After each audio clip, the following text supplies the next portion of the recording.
Hi, this is Rick Harsh. I'm the author, and I'm also I'm an author, and I'm also the chief editor of Books.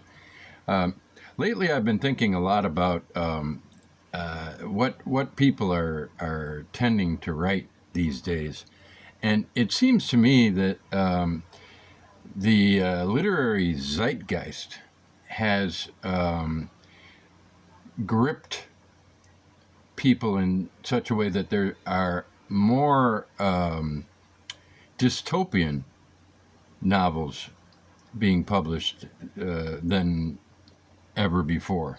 So it seems to me this is anecdotal. I have no facts to back it up, but I do have a press that is receiving a great number of these. And dystopian, of course, is a vast term, and it takes into account not just science fiction, but literature like this, America and the Cult of the Cactus Boots, which takes place only a couple of years in the future, and so is not really. I wouldn't consider it science fiction at all. And Stephen Moore, when he critiqued it, he in his first sentence he wrote, "Written and illustrated during the final months of the Trump presidency." It transmogrifies that bizarre period into a dystopian fantasy about what might have happened had Trump and his totalitarian troglodytes triumphed.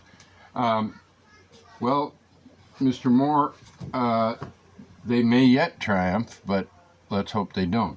We also have A Pastoral, which is a comic dystopia about new means of incarceration, potentially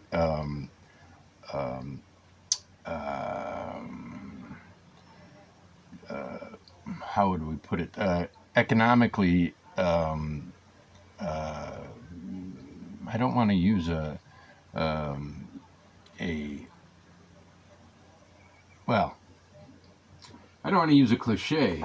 So then there's Purple West, yet another one that takes place in the near future. And the latest book, which is selling like hotcakes, in fact, I don't see any here. Maybe I've got it in the kitchen with the hotcakes. But oh, here it is, Solarium. Yeah, this one is, while I was packing them and sending them out today, two more orders came in, and then when I got back from mailing those, another order had come in. This is by Braden Matthew, who's from Canada, but I think he's from Manitoba. We're getting a lot of orders from Manitoba, so I think so. But he's in Edinburgh, Scotland right now, and I believe that's where he has a young family. And anyway,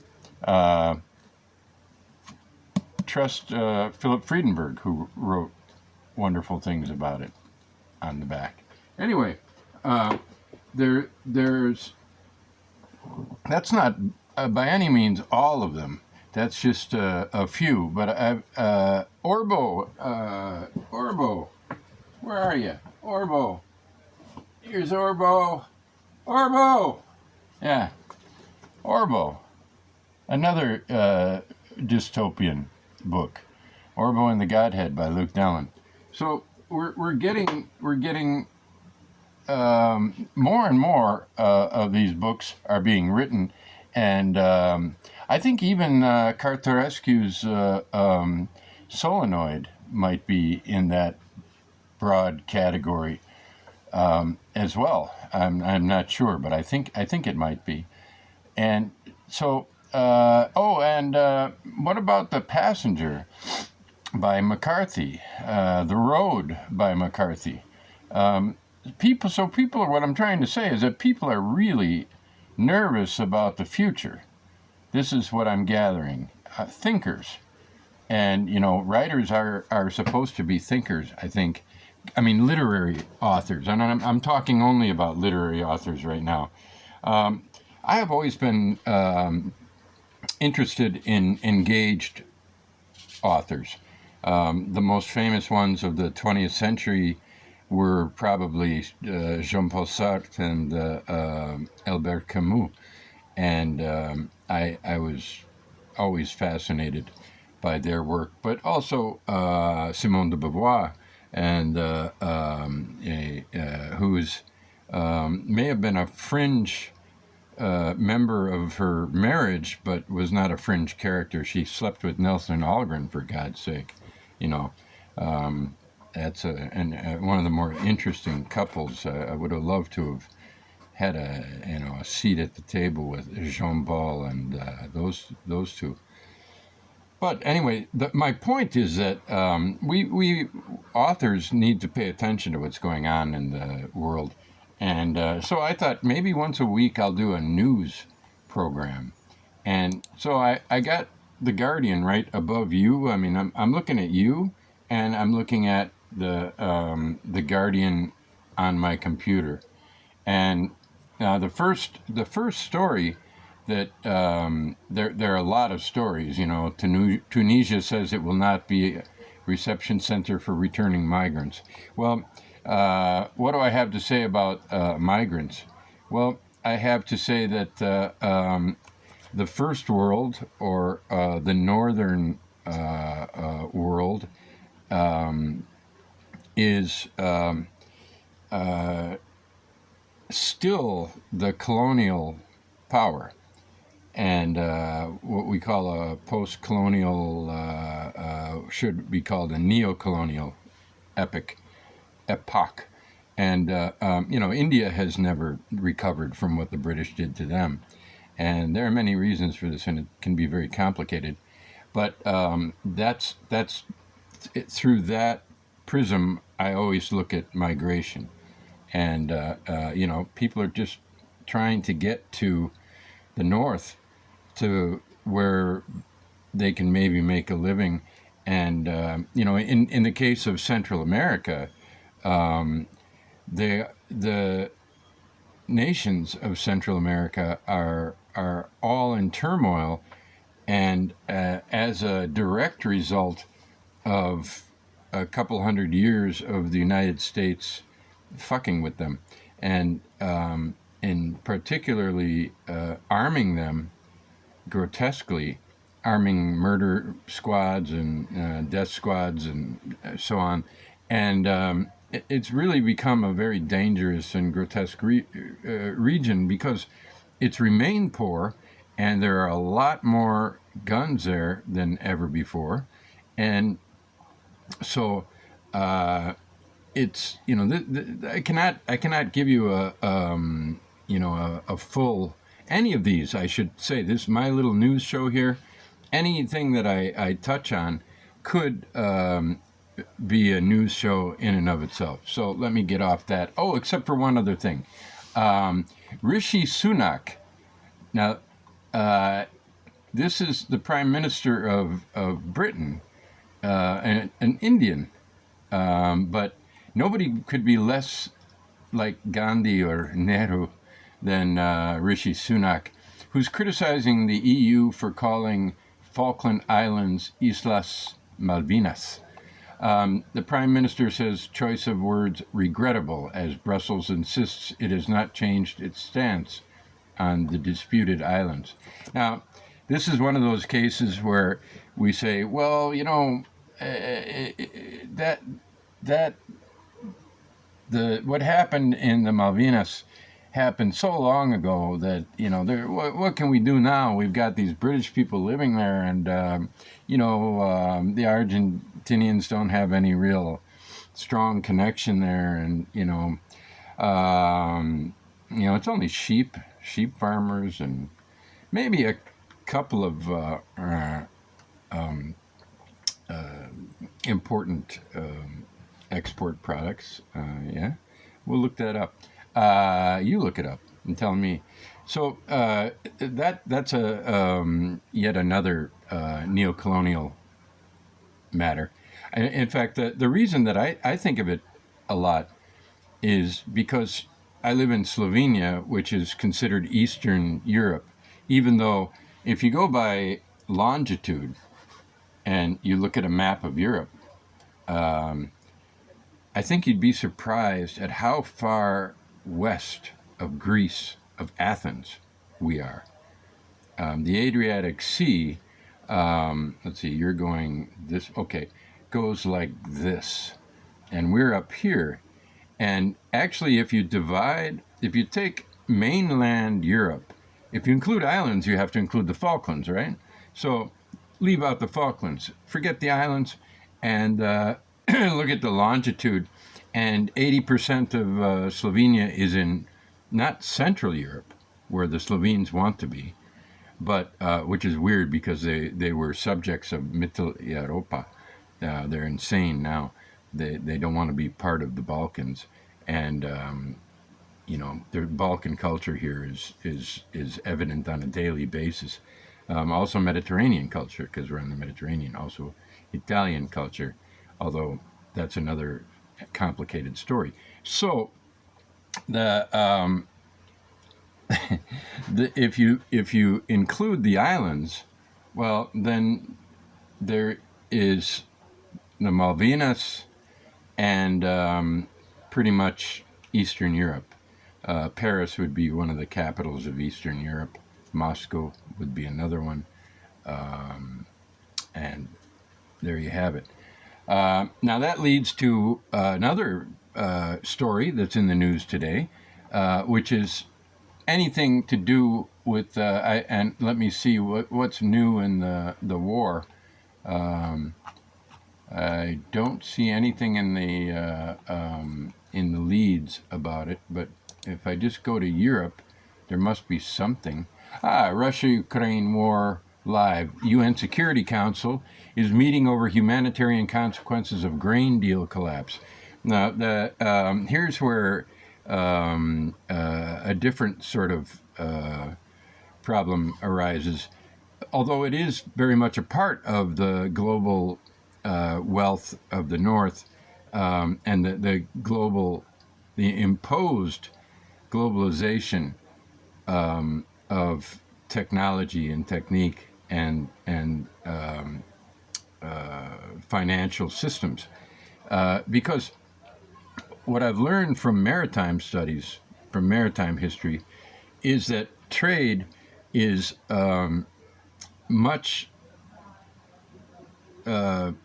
more profitable if you can move a lot of it, and even at the slow rates on ships. If you can move by ship, you can spend a lot less money, and the bigger the ship, the more profitable it is. So ships are getting bigger and bigger, and they're getting too big for ports, and there's a lot of money going into the infrastructure of ports to make them bigger so that they can handle these post-Panamax ships and post-Panamax ships, and Panamax, what the biggest a ship can be to go through the Panama Canal. So you have these problems that arise from ships that are more dangerous, that are spilling more fuel, that are harder and harder to deal with in ports, and that are polluting more. Ships do actually, pollute the sky. And so this is all part of the global logistics system, which is putting humanity in danger in a lot of different ways. And one way it's doing it is by creating these enormous hubs so that, and cutting down. One of the biggest things that's happening in logistics studies is the notion of door-to-door delivery, which in a way is which is connected directly to cutting costs by removing warehousing. If you can take a product as close as possible to its final destination, you might not have to put it in a warehouse. Well, what you're seeing in with the grain situation is one of the problems of having an enormous hub for grain.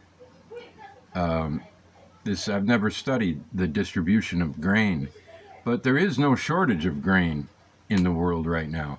But the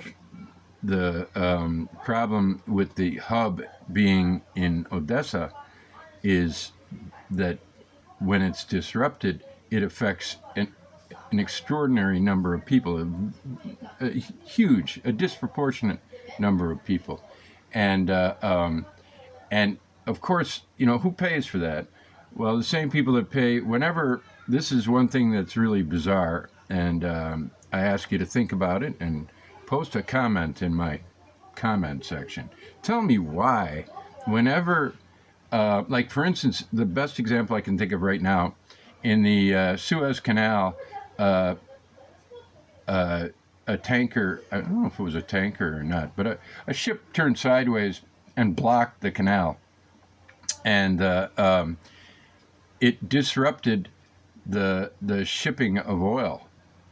And so, because there's a shortage of oil caused by the system of oil delivery, which nobody has a say in except oil companies and shipping companies, the prices go up immediately at the pumps.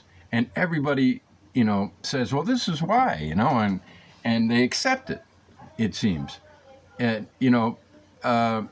this is a time when I think direct action is the best answer. If you haven't figured it out by now, I'm far left of Karl Marx, but less systematic in my thinking. But I think direct action would be the best way to handle this. Next time there's some oil industry crisis that they caused, that they're responsible for, and they use that to raise prices, I think people should just en masse there should be a global movement to go get all of the gas and refuse to pay for it. Now, of course, they'll run out of gas, and in the end, you lose. But the protest itself, I think, would be very effective. And people would be saying, fuck you. This isn't our problem. This is yours. You made us dependent on oil and gas. Steel industry was part of that, too. Construction industry is part of that as well. That's why in Slovenia, there's no good rail system here. It has the worst in Europe. Because new country, they put all their money into the big industries, and private companies got the contracts. Because this is why you get rid of a place like Yugoslavia. You don't want private industry, and so they built highways, and they made this a transport. Corridor where two important corridors, one that goes down to Salonika and north, and one that goes across Europe and goes through Ljubljana, and then goes from there to Zagreb, Budapest, Vienna, and so on, Vladivostok. And so there you have yet another global north problem. Okay, let's go. Germany, there's a lioness on the loose. I can't escape this global north problem. What the fuck is a lioness doing in Berlin? Do you think that lioness, got past customs in Croatia? There's no way. At the Croatian-Bosnian border, you get some of the most brutal people that migrants have to deal with. So even a lioness would have been brutalized at that border, asked for papers and so on. So I don't think that's why there was a lioness in Berlin. Is there an excuse for lionesses to be in Germany? It's not evolution. It's not evolution, not yet. They're coming, but I think the monkeys will come first. They're the ones that are going to destroy the humans. And Moldovans weigh political future as Ukraine war hits economy. People can't afford milk. So now we have to talk about the war in Ukraine. Very hard topic for a leftist, because the reason this is problematic for a leftist is because most of us sympathize with the Russians, in that we see and we know that they have been provoked by the expansion of NATO. I'm in a NATO country. I escaped the NATO country, and a few years later, my new country, Slovenia, joined NATO. I wrote articles saying NATO doesn't mean Northern Adriatic, it's North Atlantic. But they voted for it. It was a political campaign. There was a vote to join the European Union and a vote to join NATO. If they'd have been held separately, this would not be a NATO country. It would be in the European Union for sure. That vote passed by a 90-some%. But the vote to join NATO was 60%. But the way it was presented to the people in Slovenia was a very effective ad campaign in the U.S. style. The prime minister at the time got on television every night, and in Slovene he said, "Home in Europe, safe in NATO." And the only adult that I ever spoke to who was in favor of joining NATO, the only Slovene adult, I asked her why. She said, because of Croatia. She's afraid, if Croatia attacks, who are we going to turn to? Well, NATO. And, whenever the NATO or the Slovene ambassador is appointed and sent to the Senate for approval, they ask, what is your number one goal with Slovenia? And it's always to raise the percentage of their GDP that goes towards NATO. It's just bizarre. And the reason that that's a problem is that we are still in the grip of Cold War thinking, and Russia is using that. Russia is a horrible state. I don't like the term failed state, but because the United States is a failed state because it's not a democracy, it's an oligarchy. But so is the Soviet Union. It's a more blatant oligarchy. The U.S. at least tries to pretend that there are two separate parties and that control decisions. There are two separate parties, but the decisions are controlled by the military-industrial complex and, the oligarchs. The insurance industry, which went after India in 1990 when I was there. They wanted India to model its insurance business because they had government health insurance. They wanted India to let U.S. insurance companies in and, try to sell their model to people that, simply couldn't afford it and can barely afford good public health systems or facilities. So back to Russia, the irony here is that in 2014, when the Russians invaded Crimea, nobody really did anything, and that was the time to stop them, and it wasn't done. Of course, it's a very complicated matter. A lot of people point to the fascists in Ukraine as a problem, but that's not really a problem. There are a lot of fascists in Ukraine, but there are a lot of people in Ukraine. The true fascists maybe 2%. The United States has a higher percentage than Ukraine.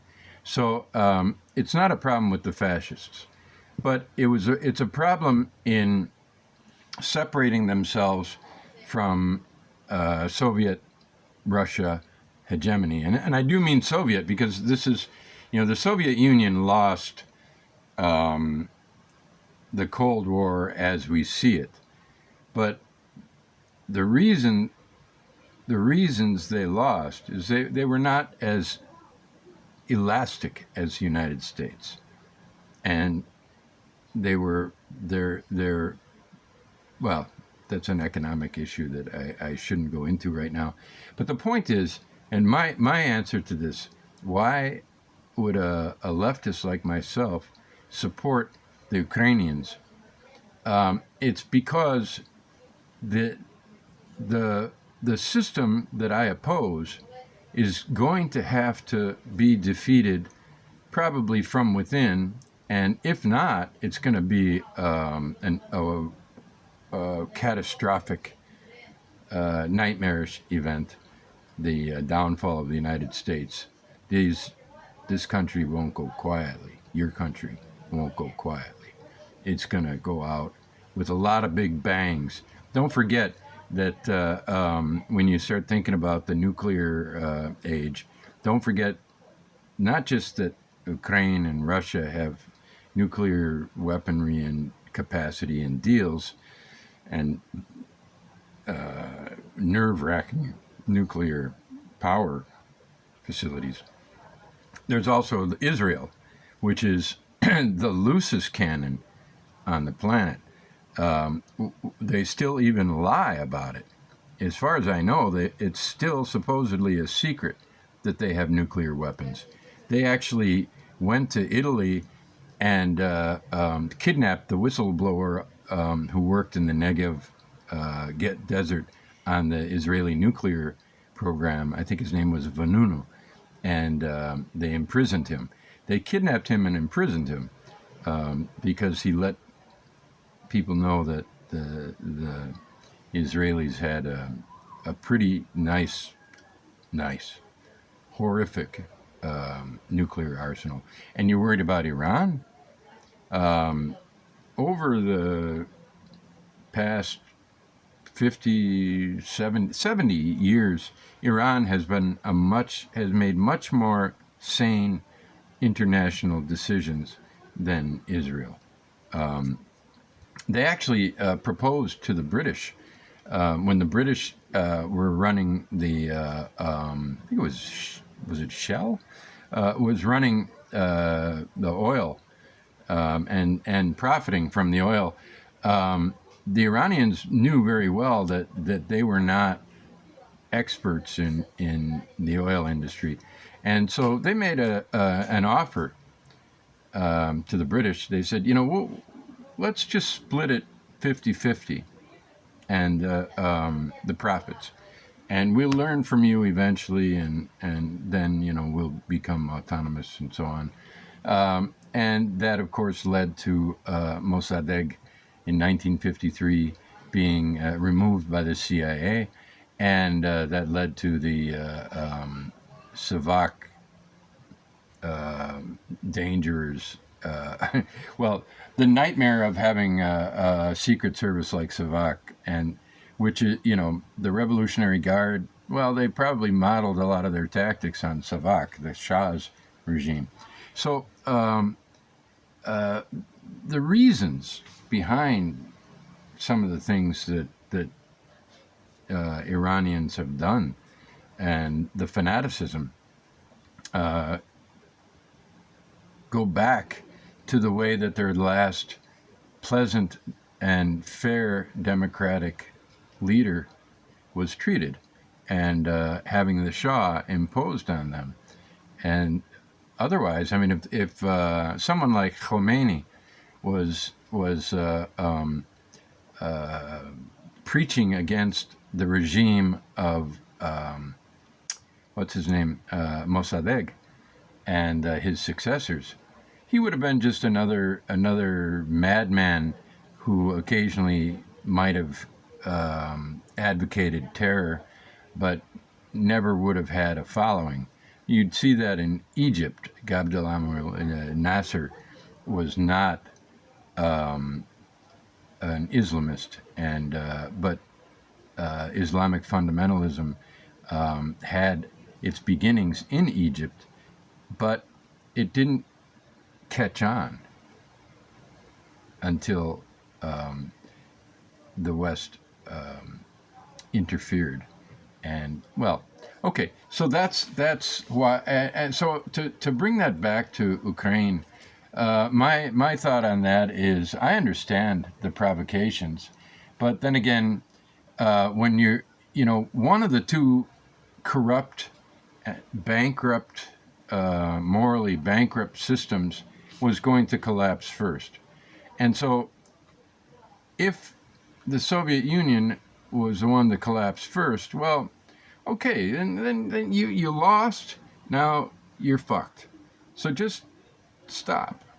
You have to stop. You have to consider all the nuclear angles. You have to consider the fact that a lot of your subject peoples, Kazakhs, Uzbeks, so on, are not going to be part of your country anymore. And eventually the Ukrainians also will go. Will they go into NATO? Well, not if you work out your own, bring the Warsaw Pact back into a workable format. And maybe the Ukrainians, if supported, if their autonomy is supported by the Soviets and a functioning economy is worked out, they have great ports and potentially great infrastructure in Ukraine, and they have wheat. And so if you, they would have made a great ally for the Soviet Union, for Russia. And so there's no sense in attacking them now. If history is ever going to evolve, if people are going to survive on the planet, and fat chance, then they have to evolve politically. And wars, the reason for war is financial, always. And there's no reason for the rich countries of Europe to fight anymore. There's no reason for it. It's done. And so the Soviets or the Russians are anachronistic, and what they're doing is hideous. So that's how I, as a leftist, see it. What else do we have going on? Well, it's already been, I think I went over my half-hour limit, but I really should check on the U.S. because I do have to say something. Trump aide to testify. All right, what's happening in the U.S. with Trump is something that I just can't imagine how any of you lived through this. You see this, people in your government behaving with absolute abject lack of integrity and a disregard for law, truth. There's still the U.S., for all its false democracy, for its oligarchic nature, still has rules of law that are better than and more well thought out than those of many in the world. The idea of checks and balances, that was a great idea. Of course, depending on now the Supreme Court, there was a problem with Barack Obama. He was quietly weak, and he allowed Merrick Garland to be tossed aside so that Trump could choose someone in the Supreme Court. Well, the Supreme Court can be stacked by lunatics, and Clarence Thomas and Beer. I like beer. That guy. Um, so this is the flaw, but it's not a systemic flaw. It's the kind of flaw that happens when an oligarchy gains too much control, and so you have people now in the right wing who would have been ashamed to behave anything like what they're behaving like, even in the Reagan era. Now, and when I first voted in an election, I was voting against Reagan. I thought that, how this guy's fucking nuts. The deregulation and the United States has never recovered from the Reagan era, and also the guy was a fucking cipher, and but he won, and immediately went after Nicaragua, and we know all about that, but the people around him still felt the need to appear competent and appear to have some integrity. Now, someone as monstrous as John Bolton is old-fashioned enough to try to appear like a sane voice. And sometimes he actually says something sane. And I'm going to close on this. The greatest criminal of the 20th century who's gone unpunished is Henry Kissinger. And he was just back in China, 100 years old and back in China. Yeah, what a scumbag that guy was. Murderer, horrific human being. And he's still alive, still unpunished, even though Christopher Hitchens gave it his best, and Seymour Hersh, two great writers and thinkers, wrote books about his crimes, and just in the newspaper you just look and you say, oh, there's Henry Kissinger. Oh, he's in China. Oh, that's nice. Isn't that nice? All right. This is we'll call it the weekly news. Weekly news from the literary source. I'm Rick Harsh, and I'm turning my phone, and I'm turning it back, and there's my dog.